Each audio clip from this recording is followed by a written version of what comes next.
On this episode of Grow Up Level Up Gamers Club, we're going to be giving you everything you need to know about the Switch 2 coming to Canada, our thoughts on it, and we're going to talk about the price of games going up and up and up. This is the Grow Up Level Up Gamers Club. Nice. I muscle memory clicking that because I did not have that intro prepped. It worked out. Everybody. It worked out, yeah. Hello, everybody. Welcome to Grow Up Level Up Gamers Club, the weekly podcast where we talk about the news, reviews, previews, and topics of the gaming sphere as to, I guess, Canadian folks working a 9 to 5, playing games in our 5 to 9. My name is Samson, aka Samson XP, on all the socials. But joined to me today is the ever always illustrious Jordan, aka Sir Dr. JM, in the house. How's it going? Yo, it's going right now. Mm-hmm. You do kind of look like a DJ with the are those are new headphones. You usually don't wear headphones. No, yeah. Past few episodes I have. I used to be too scared to record with headphones because one time on one of the other podcasts I'm on, it accidentally used my mic, even though the tool we were using to record said it was using my external mic. Sorry, it used my headphone mic, and then the audio was just really bad the whole time. So I really was hesitant to use them. But with these ones, check this out. Ta-da! The mic straight up unplugs. So I'm the same. The same. Wow, this is real. I don't take no chances. Well, if you're joining us for the first time, we don't always go into what headphones or audio technical issues we go into. Yeah, unless you're into that. Sometimes I like to nerd out about that. We also like to nerd out about video games, and today is a big episode because about 2 days ago, by the time you're hearing this, and yesterday for us, Nintendo at 6 a.m. Pacific finally revealed the Switch 2, or not revealed. They finally gave us the deep dive. Revealed the details, yeah. The details about the Switch 2, and like when it's coming out, when you can pre-order it, and the price of not just the Switch 2, of everything. But we're going to dive deep into all that today. If you like what you heard, if you have any thoughts throughout the episode, like you agree, you disagree, make sure to leave a thumbs up or down. Thumbs up. Subscribe if you like it, and leave a comment. Don't leave a thumbs down. Why are you here? If you want to leave a thumbs down, leave. Just walk away. No, stay. Just hate watch us. We're going to be talking about all that. Our overall thoughts, the hardware, games, and other things, and we'll see where this goes. The goal of this episode, I was chatting with a friend about it yesterday. Okay. The goal of this episode is to be like the one-stop shop guide for Switch 2 things in Canada.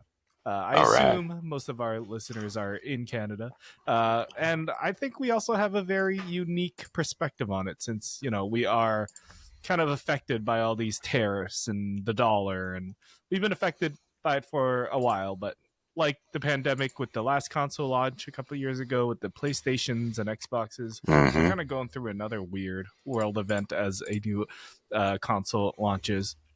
So we're going to give our perspective on that. Hopefully this will be a one-stop shop for all the info around all that. So get ready, grab your favorite beverage, dive in with us. I got my Coke. What do you have, Jordan? I have an Alani energy drink. That's right. Energy drink at 9 p.m. Only 10 calories, but this delicious new flavor they've released, Dream Float. It's basically a creamsicle. It's amazing. I love creamsicle. It's the weather's getting nice. It's summertime. Very summery.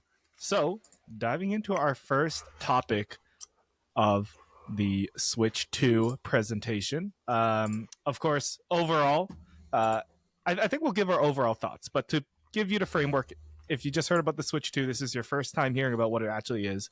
Nintendo on April 2nd put out the Nintendo's Direct about the Switch 2, and pretty much the high-level details. I'm pulling this info from lbabbins.bluesky.social.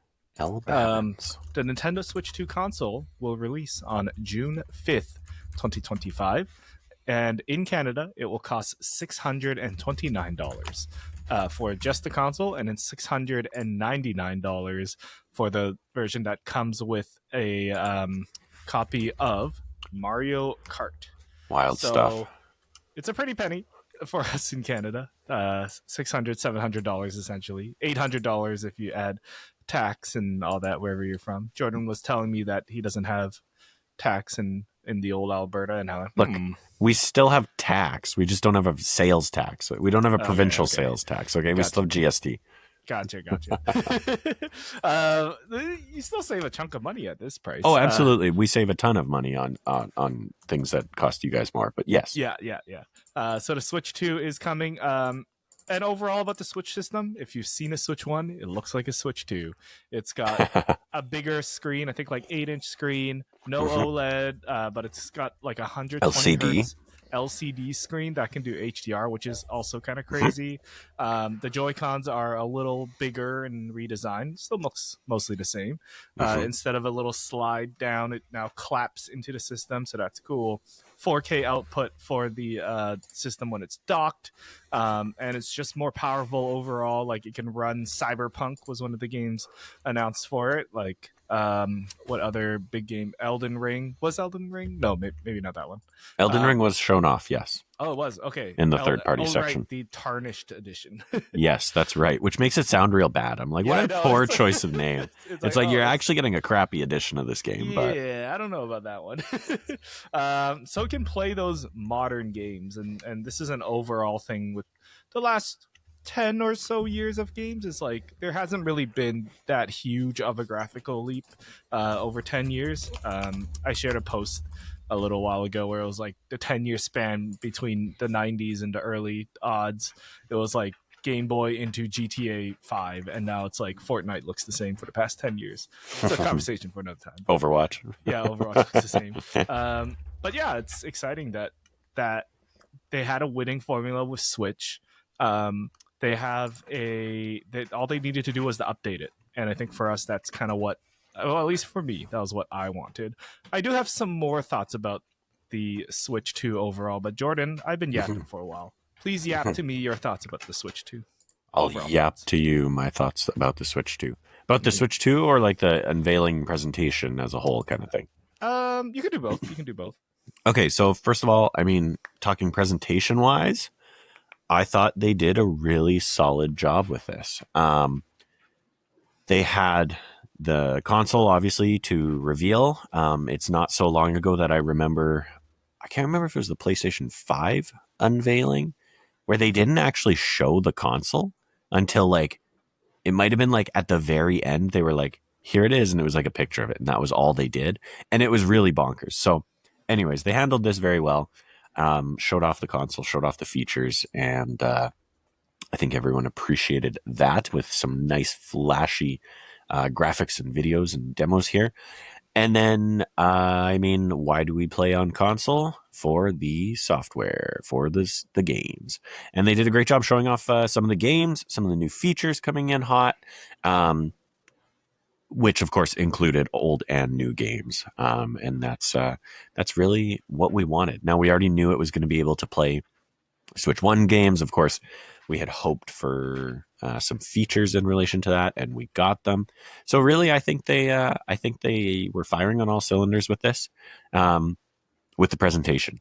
In terms of the actual Switch, I think it's everything we wanted. For me personally, I mean, I don't mind the size. I didn't really mind the size of the old Switch as someone who doesn't have a Steam Deck, although looks upon them in jealousy. I think the Switch is larger size. There it is, 7.9 inches versus a 6.2 inch screen on the old Switch. The better display, of course, more powerful, is a welcome change. We all know some of the struggles that the Switch has. If you're watching the video version right now, Samson's playing the highlight trailer, and they are showing off the fidelity. Of course, it's, I believe, 1080p, 1080p, 60 frames, 120 frames per second. Hertz, yeah. And then when docked, it can do 4K with 60 frames per second, which is just awesome. Not necessarily something that I think a lot of Nintendo gamers are that tuned into, but for those of us watching the announcement, we know what that means, and we're appreciative of that. People who woke up at 6 or 7 a.m. to watch exactly. I was ready for it. Yeah, I was ready as well. The new Joy-Cons are welcome. It seems like, obviously we won't know till we really get hands-on, but it seems like improvements all around. The snapping in rather than the sliding is a welcome change. It's funny, the more I thought about this, the more I was like, I don't know how they got away with that slide. Because that little track thing, like, I want to know in the general population, how many people broke Joy-Cons because of that sliding motion and just kids not being able to get it in and then ramming it in and it snapping or something like that, right? Like, it's always been kind of finicky. Yeah. Well, there's the little grip, like the wristband. People put it upside down all the time. Oh, there's totally. Like nothing you can do about it. Yeah, totally. except unjam it out, which is wild. Yeah, and just the little lock thing, right? Yeah. And Totally. Then you have to just force it out, and it doesn't break it, but it's like, ooh. Yeah, it's like it feels like you could break it. Yeah. So, anyways, just the more I saw this, the way this side of the hardware works, I was honestly a little surprised we never saw a revision of the Switch 1 where they introduced this kind of thing. If you look at like the original 3DS versus the form factor change of the 3DS and the 3DS XL. I got one right here. That's the original, right? I can tell because it's got that super shiny metallic-y and it's got those weird edges on it, right? It's like a jewel. Yeah, whereas they really improved on the design and rounded things up. Oh, there you go. Do you have both? Or is that also... Don't ask me why I have three 3DSs. Okay. 2DSs beside me right now. and that's the thing is, the more I saw this, the more I was like, wow, they really didn't improve this other than releasing the OLED version with the improved screen.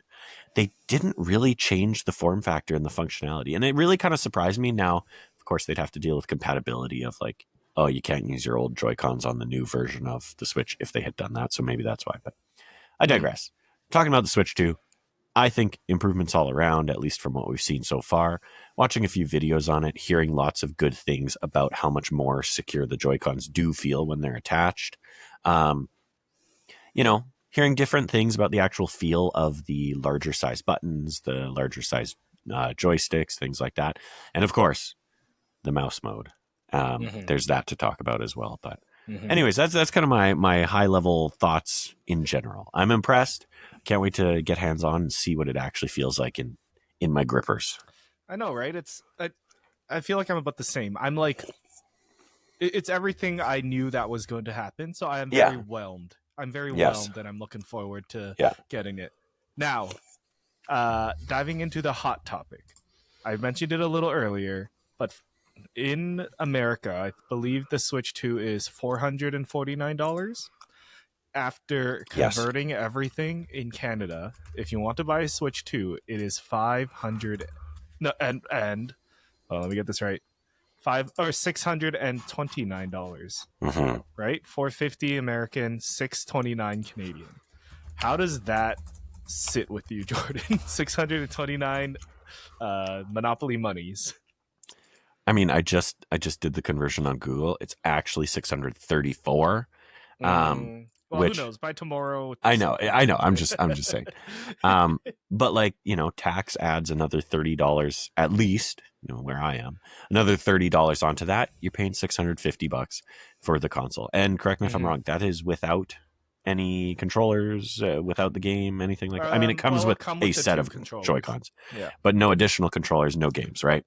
No. Yeah. We'll dive into this a little bit later, but with the game side, all the old games will work with the Switch. Okay. Too. So you're not out of games completely. Fair enough. The nice thing we're talking about with like how graphics haven't improved crazy in the past 10 years, that makes games work across systems and make them work nicer. But it is $629 for just the console, $699. It comes with Mario Kart World, which is kind of nice. I think that's and Mario Kart World. The more I watch it, I'm like really impressed. Oh my god! I'm like, all I've been doing is watching videos of that game. I'm so excited for that. We'll get there. We'll get there. Yeah. But I would say, like, on one hand, I'm like, it's the state of the world. I also make more money now than I did when did the last Switch come out? 8 years ago. Yeah. And I was like still a student, just finishing my degree and all that. Like, I definitely make more money now, but then the price of it went up too. So it's like, am I really losing the same amount, gaining the same amount of money? Like, well, see, and funny. that's the funny thing is, I'm actually, obviously, I don't like this. Yeah, I would much prefer, I think that sweet spot in terms of console prices is $400 to $500, right? Mm-hmm, mm-hmm. Once you get to that $500 range, you do box out a lot of people. Now, you have to also factor in the addition of, hey, most people want to get a new game when they buy this thing. And a lot of people want to play that game with someone else. And that's another controller, which I think controllers are rumored to be $90 to $100. Sounds about so right. I look at this price, $629.99 Canadian, and that's already very high. Like I said, you add tax onto that, you're paying over $650. The $700 bundle, which comes with Mario Kart World, let's be honest, who's not getting that? Everyone wants that, right? That's what I'm right? getting it. If you don't get Mario Kart Day 1, you're getting it at some point in your life. If you're getting a Switch 2. Yeah. So you add tax onto that, you're paying more like $750. You're getting Mario Kart World. You probably want to play Mario Kart World with a friend or sibling or spouse or what have you, significant other. The split screen, yeah. Exactly. So now we're getting close to $800. If not, we're there very quickly. And so the point is, I look at that $629 and I'm not shocked by it, given the state of the world, given the state of the economy in Canada, but also in the States, given tariffs, given everything that's going on. The biggest problem that I have with it is that's never the cost. There are always these other things that you have to factor into when you're getting a console. And extrapolating from there, the PlayStation 5 and Xbox Series S and X released in 2020, is that right? Yeah, depending. They're 5 years old. That means in probably 2 to 3 more years, probably 2027 to 2028, we're going to at least see new hardware from both Xbox and PlayStation. If they haven't already, Xbox very well may go sooner with a rumored handheld, things like that. But point is, we're going to see them, and they're going to release probably by 2029 at the latest. What are the prices on those going to look like? Because in 2020, I bought a PlayStation 5, and I'm pretty sure I spent close to $700 because I did get a second controller on day one. I did get Sackboy's Big Adventure, and there was probably a first-party game that I got as well. And I can't remember what the launch lineup for PlayStation 5 looked like. But if there was a first-party game, I got it. And I got Sackboy so I could play it mostly with my wife. But I would have got something else too, because that's why I play on PlayStation for the most part, right? Is for those first party titles. Now, I don't know if I can drop more than $700 on a console on day one, right? Like that is tough. I mean, 700 in itself is tough. 629 is tough. Like I said, that sweet spot for me is between 400 and 500. If a second controller and or a game pushes it over 500, I can accept that. But it's so tough to justify these purchases. 100%. Everything costs more nowadays, and your money has to go to things that are more important ultimately than video games, right? What? That's unfortunately. Crazy. While you were talking, I was just looking up the PS5, how much that costed when it launched. And, apples to oranges. There's inflation in the past couple of years. But the PS5 launched in Canada with the disc drive for $649 or $650. Okay. And the Switch 2 is, if you're just getting the console, $20. $20 cheaper. Yeah. Yeah. For like, and historically, Nintendo's never been the most expensive console. It's usually the cheaper one, so more people buy it. But now it's like 1-to-1. Apples and oranges. This is a system you can take with you. It's 1-to-1 for a console that came out 5 years ago. So it's not quite 1-to-1. It's probably more accurate to look at like the PS5 Pro, right? Which released maybe a year ago. Yeah. What does that cost now? and for those listening, we're all talking in Canadian prices. Yes. The PS5 Pro is Holy, $960. I just looked. Oh my god. for us Best Canadians. Buy. What are you doing? I mean, that's why like feel like nobody I know in real life has actually bought a PS5 Pro except for Jerica from. I was about to say the only person from JK Games. Yeah, the only person I've like had a conversation with is literally Jerica, and that was on this show. Yeah. I mean, and wild. It was a special edition as well. Yeah. So I kind of see the premium for that, but yeah, I Absolutely. don't know if anyone should be buying a PS5 Pro in this economy. I mean, do you hear any conversation about them? Literally, no. I would say even reviewers and influencers and personalities that we follow, maybe it's because there hasn't been a big first party release that really takes advantage of it. But I feel like you don't hear anything about the PS5 Pro, right? So anyways, that's not the point of this, but the point is the cost. Well, I'm glad you brought that up because I was thinking about this with the Switch 2. Who's going to buy the Switch 2? Like everyone and their grandmas? I don't think so. I think the Switch 2 is going to come out in June. Sure. There's going to be June 5th? June 5th, yeah. Nice. 2 weeks later, there's going to be a report saying Switch 2 sales. Yep. Good. Yeah. Then a month after, Switch 2 sales, not so good. And you think, no one's buying the Switch 2 because interesting. And that kind of thinking comes from two places. One, we talked it to death already. The cost is really hard to eat, especially for us up in Canada.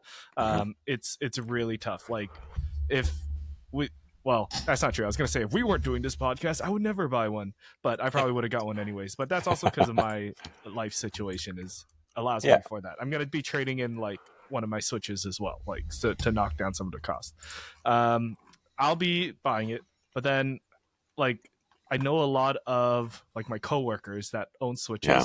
They're not going to buy a Switch 2 for Mario Kart World. Like their Switch 1 can play their Stardew Valley and their Animal Crossing and like their Pokemon. It can still play all of those. So I really don't know.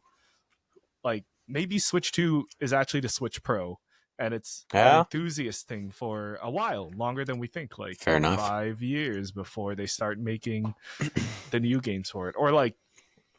And this happens every console generation. Like they release a new one, there's a transition period, but there won't be a killer app for a while for the Switch 2 because the Switch 1 has so many killer apps already. That's so wild to me because like the funny thing is when these Mario Kart rumors came out before, this console was even unveiled and everything, it really was a situation for me where I was like, if I take a good hard look at myself, I will show up day one for a Sony console. Generally speaking, if it's not over $1,000, I'm probably getting it day one, regardless of software. But when it comes to a Nintendo console, there are probably 2 franchises that will get me to buy it day one, that will convince me, and Mario Kart is absolutely one of them. And that's the problem, right? Is when those rumors started flying, I was like, damn it, I was not planning on getting a Switch 2 on day one. Yeah. But then, sure enough, all the Mario Kart rumors came true, and by all means, it looks fantastic. So I'm a little bit like, man. And then, obviously, look, I'm in a committed relationship. I need to make sure that we're all on the same page here. So I just told my wife, hey, Switch 2, like the big event is tomorrow morning. It was unveiled like, a month or two ago, just like a little teaser, but now we're going to get to see. Rumor is Mario Kart, blah, blah, blah. And then the next morning, I see her later in the morning and I'm like, yeah, it was really good. New Mario Kart looks pretty awesome. 24 players, open world type stuff.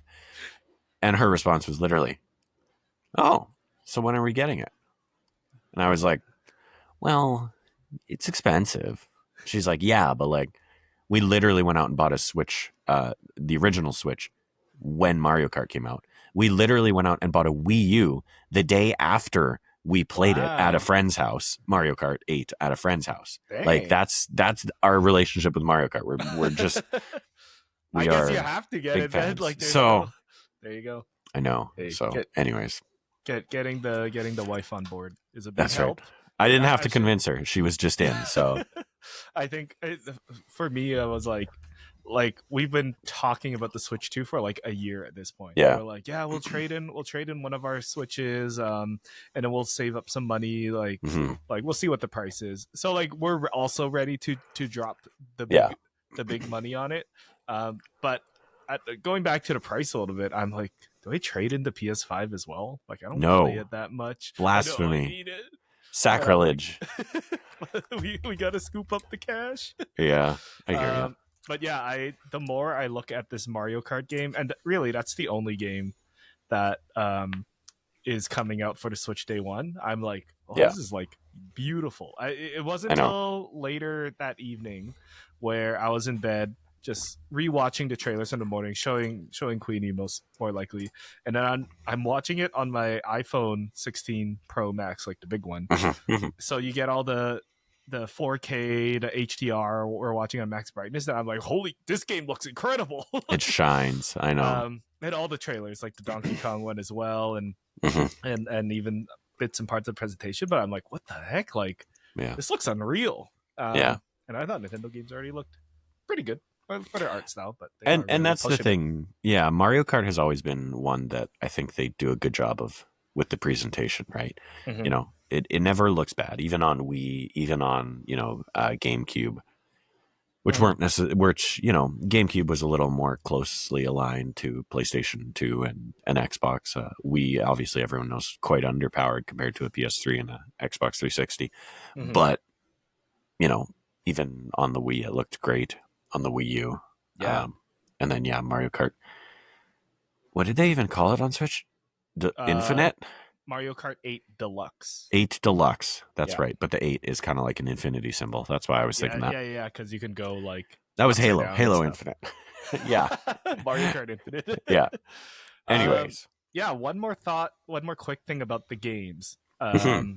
Before we transition into talking more about maybe diving a little deeper into the Mario Kart and whatever else the features there.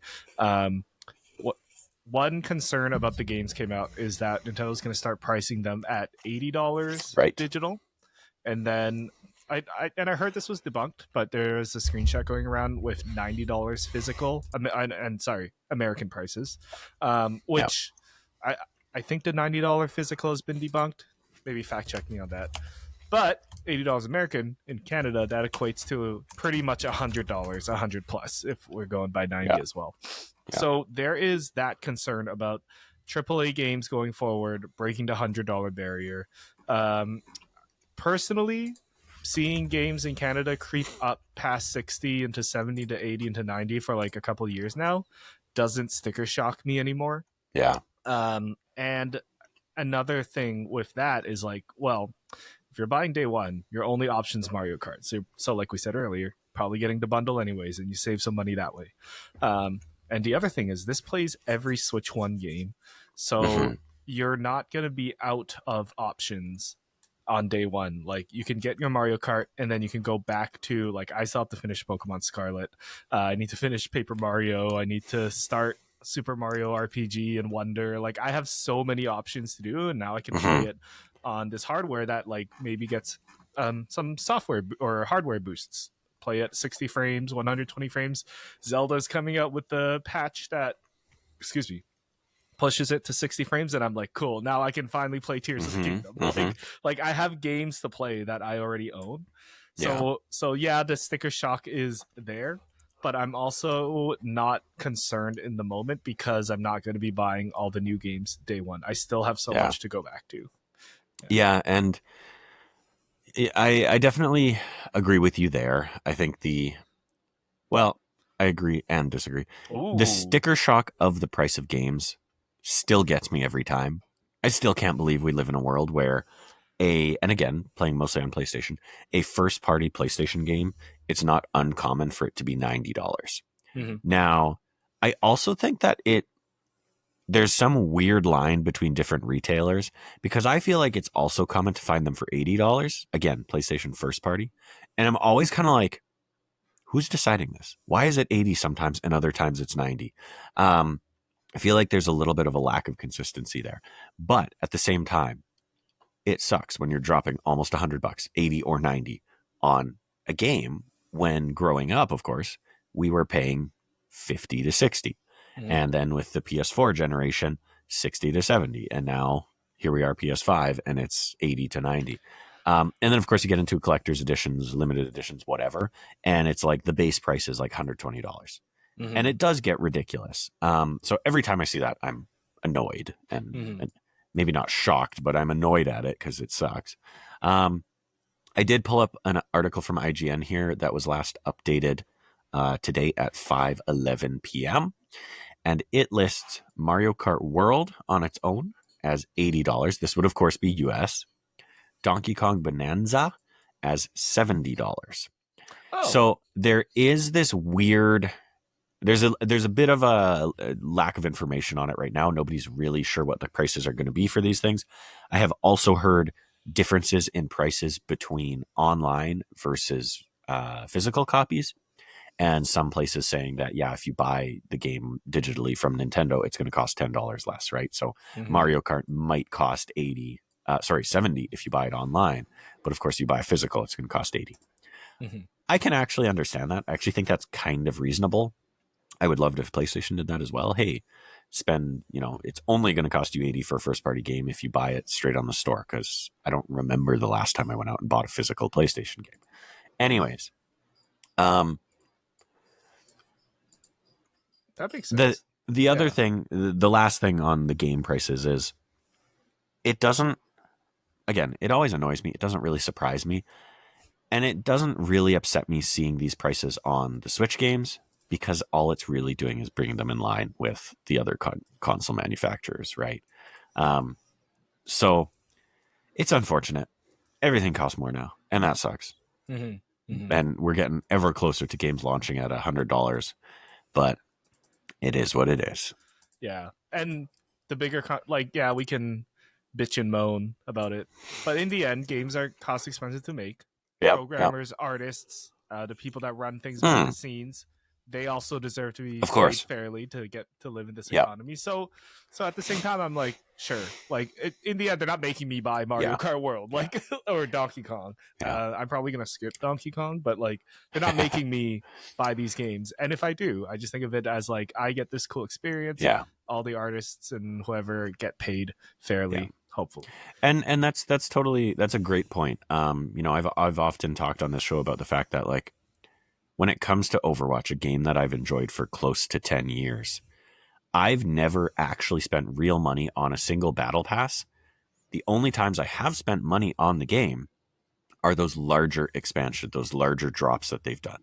So when Overwatch 2 was coming out and it was going free to play, but they had a Founders Edition or whatever, and it was $60, $70, whatever.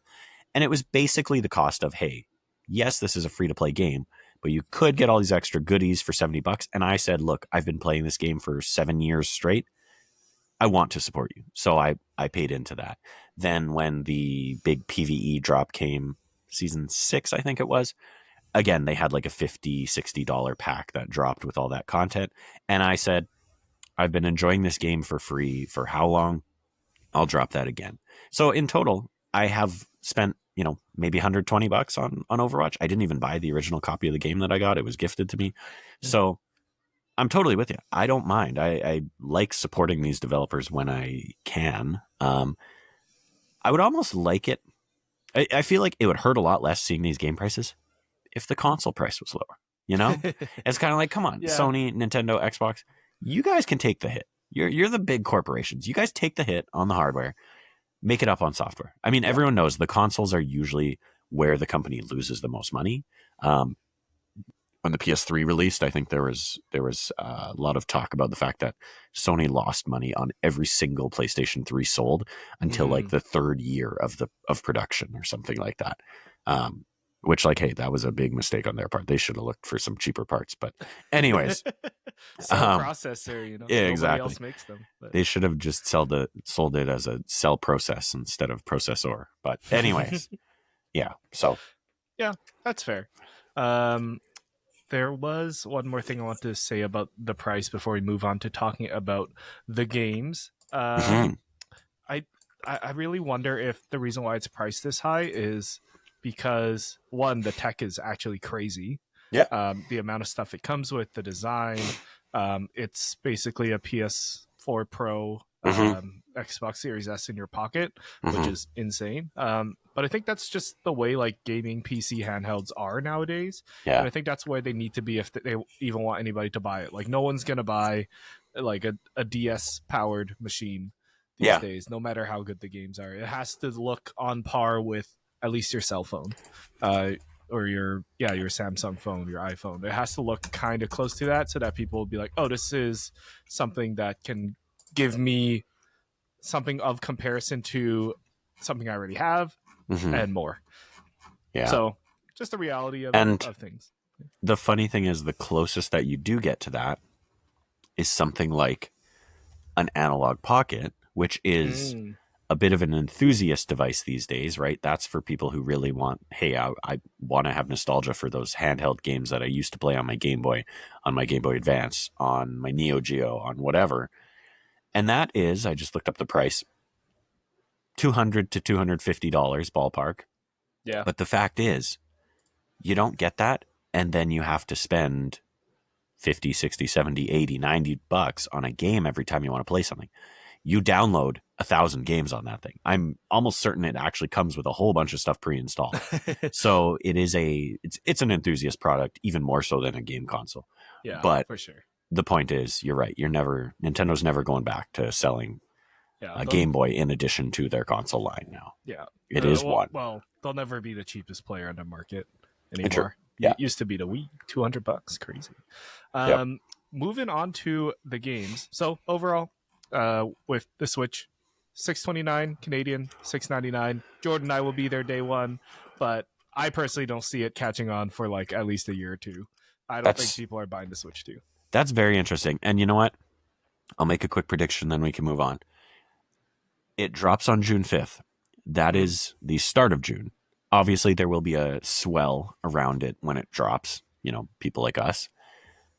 I'm sure by around the end of June and the start of summer, there will be another swell as kids come out of school and get report cards and their parents say, you did so great, honey. What can I get you as a reward? Or you finished grade 4. What big gift would you like?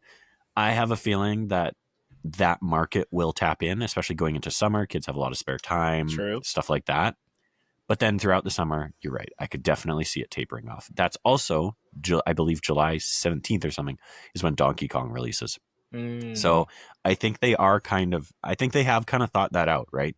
Release in June with Mario Kart as the, big seller, the big game that will draw a lot of people in. I do think Mario Kart will. Then, July, we have a swell of console sales. And shortly after, we have a new first party game dropping. So anyways. Yeah. Sounds about right. Moving on to, speaking of Mario Kart, actually, Mario Kart World. Do you know the info for this game like the back of your hand yet? Do you want to pitch the audience on what this game is, all the updates and all that? I can go into it a little bit, and if you want to jump in or share anything that sticks out to you, go for it. So of course, Mario Kart World was shown off. Oh, here we go. We'll have the trailer going so I can talk while it runs. Mario Kart World, the big hitter, if you ask me, from Nintendo, coming out here with the launch of the Switch 2. So the big thing is, of course, the world implies lots more to do than just single races. And so what we're going to see in the trailer here, of course, it starts off very traditional Mario Kart. We see Mario, we see Peach, we see Luigi, and other Mario characters racing. But a keen eye will notice suddenly we move into transitions of different tracks. We get different kart styles. We're seeing motorbikes, we're seeing race cars, karts, traditional karts. And then it starts to expand out from there. We see racers on water, we see them in air, we see them on land. And then we see the world expands as well. And that's where sort of the big changes come in with respect to this game as far as we know right now. So the big pitch with this one is, of course, there is a pseudo open world aspect behind the game. It's coming in sort of different flavors. They do eventually talk about the fact that there's kind of a free roam mode where you can just drive around the world and go from sort of different race area to different race area, but you don't stick to the track to do that. You just go off course and go find another one and things like that. Mm-hmm. And they do talk in the trailer about just hanging out with your friends in Mario Kart. And, it's a little bit of that Fortnite mentality, right? Kids come home after school and they don't necessarily want to race, but they want to hang out. And so they hop on Mario Kart and just cruise around and hang out, right? Oh yeah, we totally forgot to talk about the Discord voice chat Oh, that's right. kind of Yeah. feature on the Switch too. But yeah, that'll be used here. Like you can chat with your buddies Yeah. and like talk and hang out while driving around this huge world. Maybe finding like Easter eggs and stuff as well. I'm sure they'll have that in there, not Yeah. just races. Yeah, and I mean that's actually a great point because they also unveiled the Nintendo Switch 2 camera, which is of course a camera attachment that connects to your Switch. Exactly. That has there's a mic built into the console, so of course you can chat and everything. And they've got this Discord like feature where it pops up with your faces at the bottom of the screen and all this kind of stuff. So yeah, I think that's kind of the general pitch of Mario Kart World, but of course it's all about the features. So, So, what do you want to jump in with anything? Yeah, I mean, like it's still got races. I know we're talking Of course. about the open world.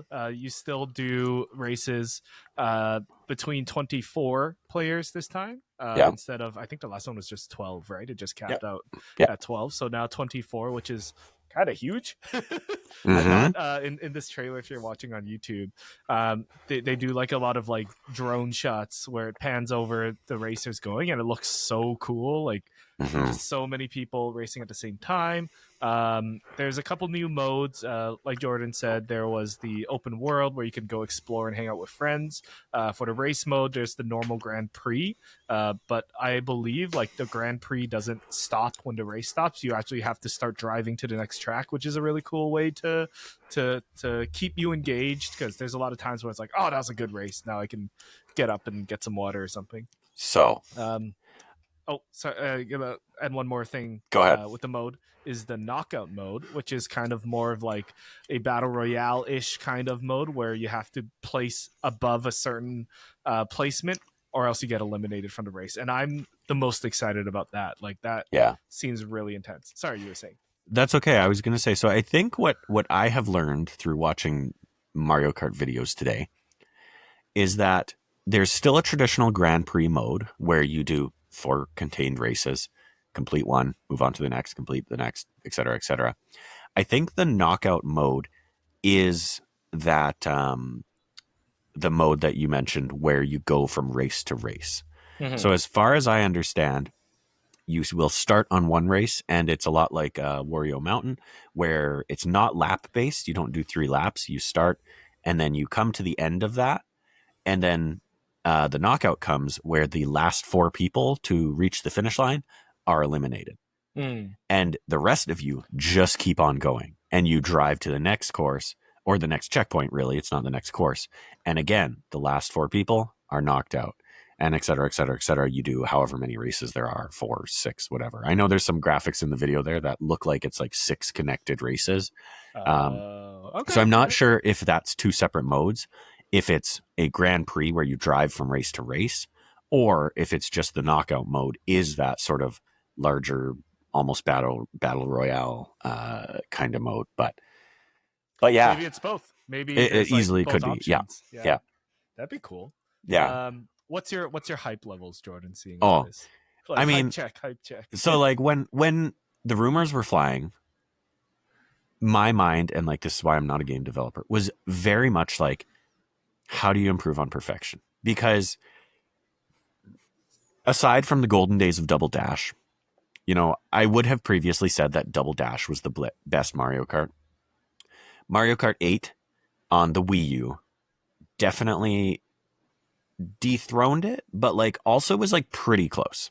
And like I said, I literally bought a Wii U to play Mario Kart the day after I played it for the first time. Obviously, they then took that and ported it to the Switch because nobody had a Wii U, and made Mario Kart 8 Deluxe. And naturally, Deluxe was just an expanded version. Otherwise, it played exactly the same, but had more content. So, of course, it dethrones that. So you've got Mario Kart 8 Deluxe and then Double Dash closely pretty close behind it. Everything I'm seeing here says to me we have a new king in town here. Yeah. I am originally, like I said, I was like, how do you improve on perfection?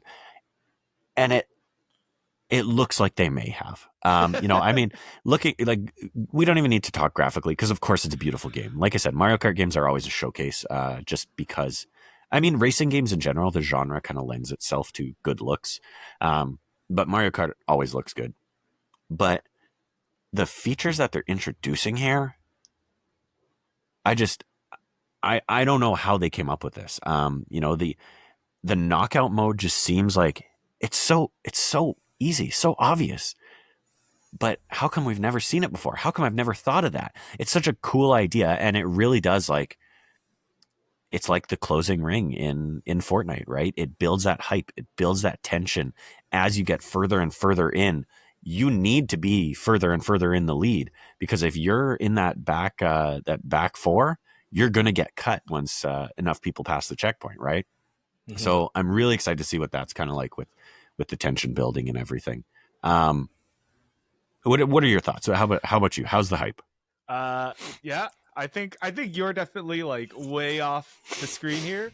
I'm right behind you. I'm trying to make that cut off to the next knockout round. I think when I first saw it, or when I first heard the rumors, I'm like, oh yeah, Mario Kart. Like, yeah, it's in my top 20 games. Okay. All the Mario Karts, I'd say. I don't know if I have a favorite. Because I've played them all equally. I've enjoyed them all equally. Sure. And then seeing this trailer and seeing all the different characters. We didn't even talk about how you can apparently play as the cow or the I thought we were fish. still getting there. We're just warming up. like all these new characters and features, and like the game looks beautiful watching it again on like a nicer screen. Yeah. I was like, oh, there's something going on here. I'm excited.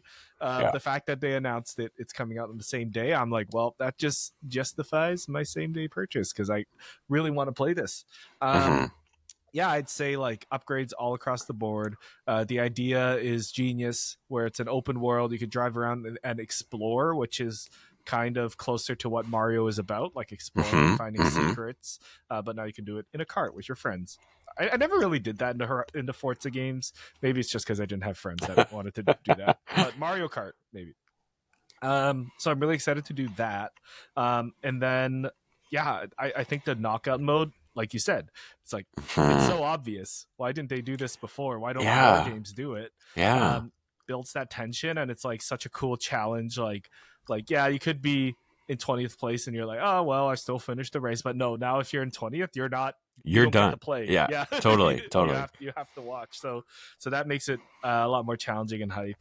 I think like this kind of comes from a place of like, oh, someone's gonna figure this out. There's gonna be a lot of sweaty people that play the game, and they're gonna know the map and all the shortcuts and stuff. But they've always been there. So I'm like, I don't want to miss out on finding the shortcuts and optimal routes, or even if there's a way, it's like, oh, maybe this route isn't always the most optimal. You have to kind of think ahead and or like some sort of skill expression.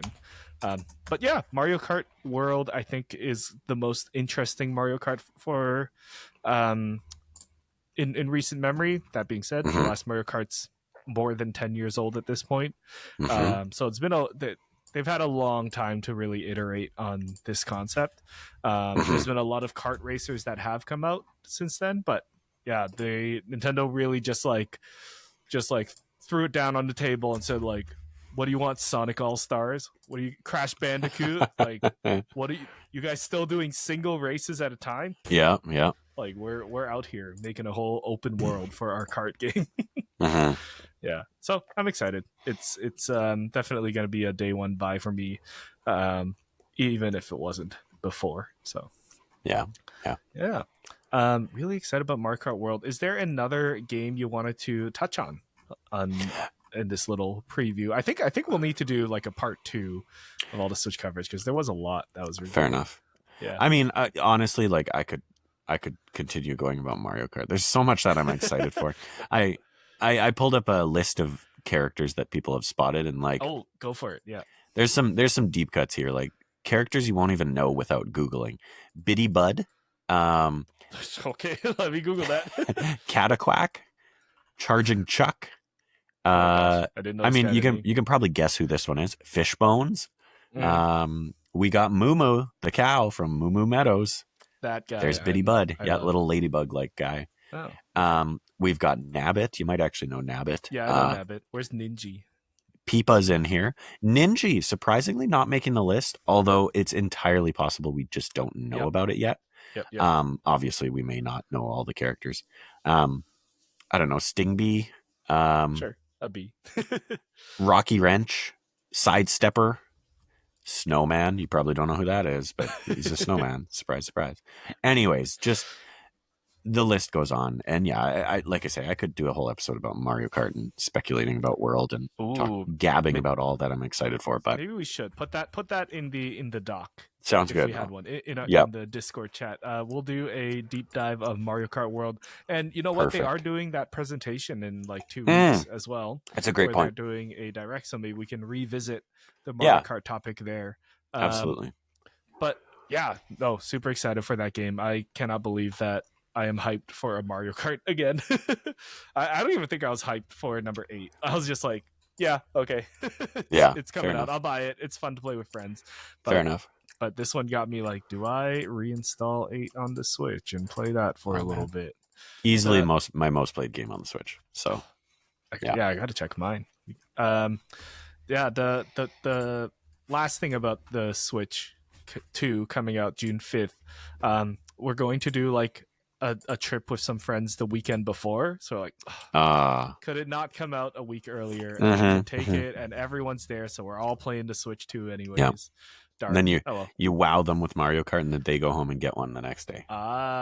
Maybe we'll just need to delay our trip. Yep. Well, we're coming up to the end of our episode here, Jordan. Is there anything from the Switch 2 presentation that you think folks that are listening to this episode would need to know about this console coming out? Need to knows, I mean, obviously we covered the hardware. We only briefly touched on the new feature of the C button, which is that chat button, the Discord feature, things like that.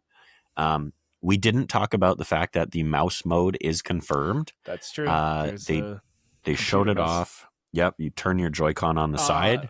You can do it with either one. No actual mouse accessory. No, I know. Or Mario Paint.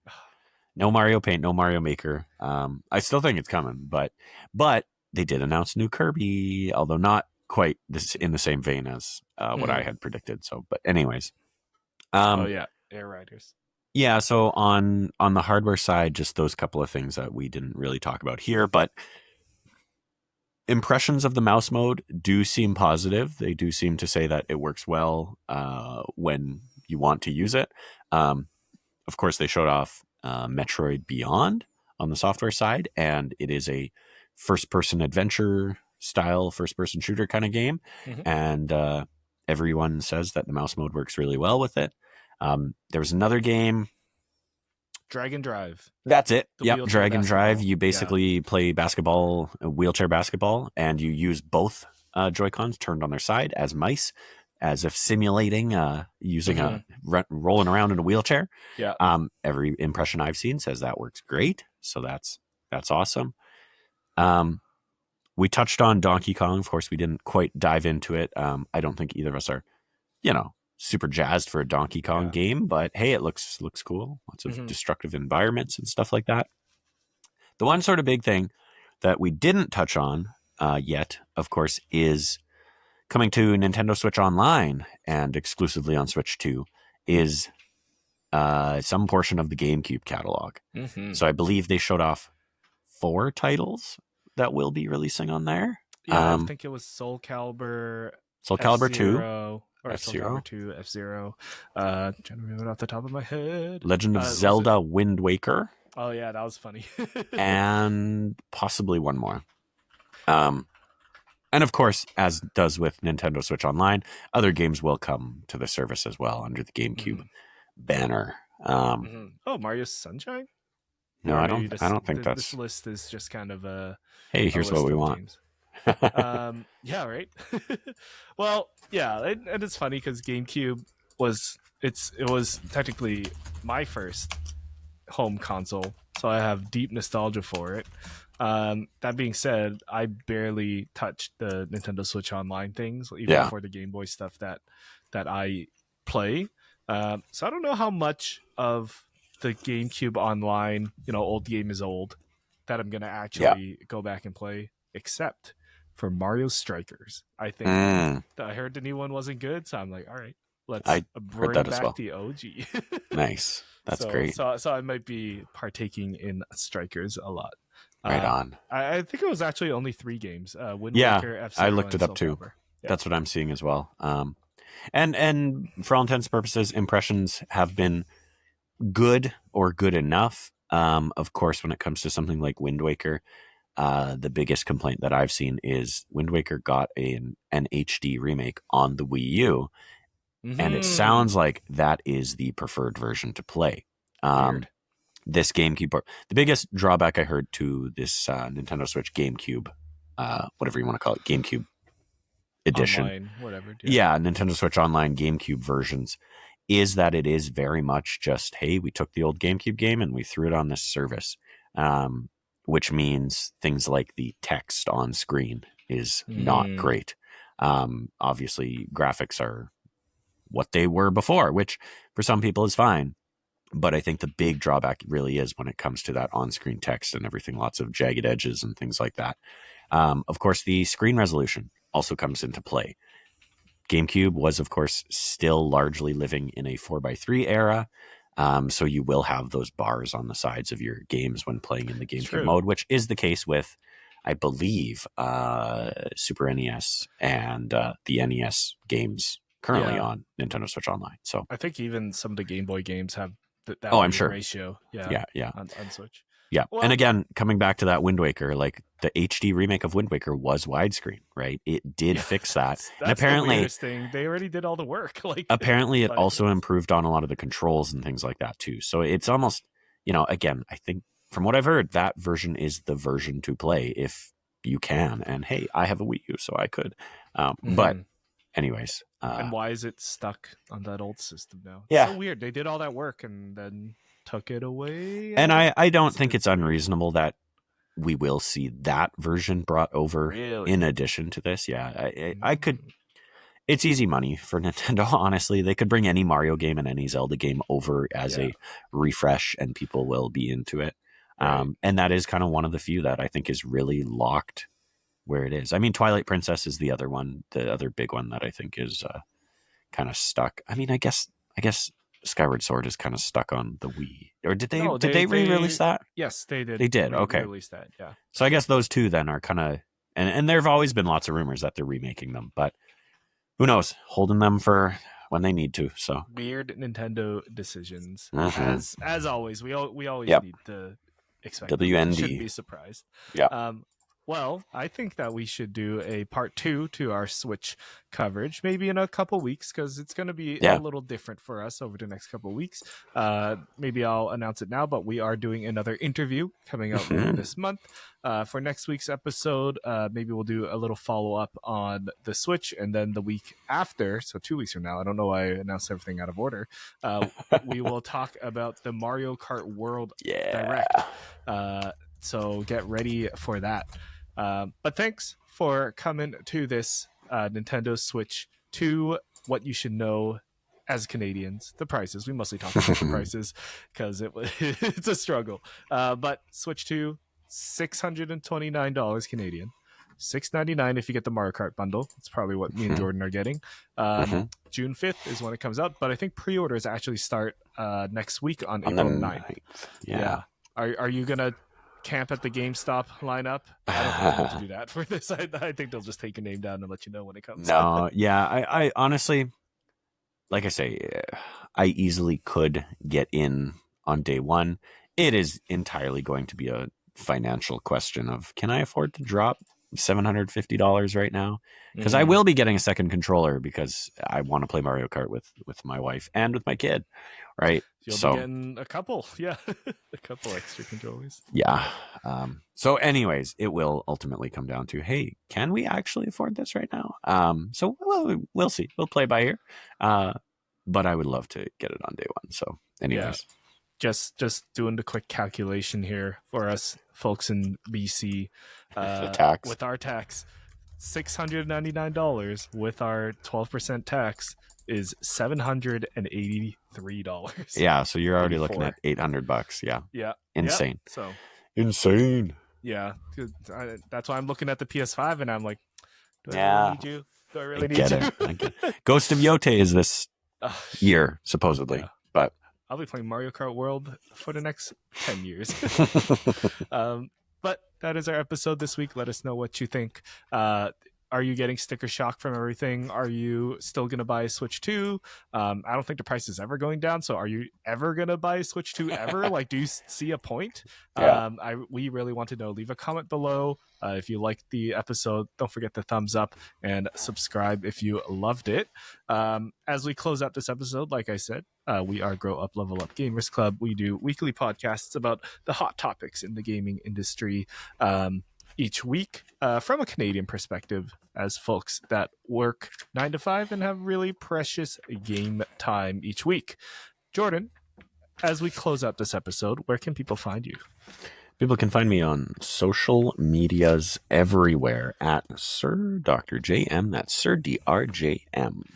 Excellent. And everybody can find me, Samson, at Samson XP on all the socials as well, and also on Blue Sky at SMSN. I gotta update it. Remind me, Jordan. What are your wise words to close out the episode this week? Well, you know what? I don't know that I have wise words, but what I do have is a challenge for people. Ooh. I have here in front of me the June 2011 episode of EGM, Electronic Gaming Monthly.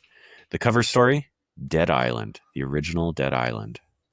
So what I'd like you to tell me in the comments or on social media, and you can also take a guess if you'd like, Samson, or you can conveniently end the show before you reveal your guess. There's a Spider-Man game featured in here on page 56. The title is Spider-Man : something. I'd like you to tell me which Spider-Man game this is. What is the subtitle of the game? I'll reveal my answer next week. Goodbye.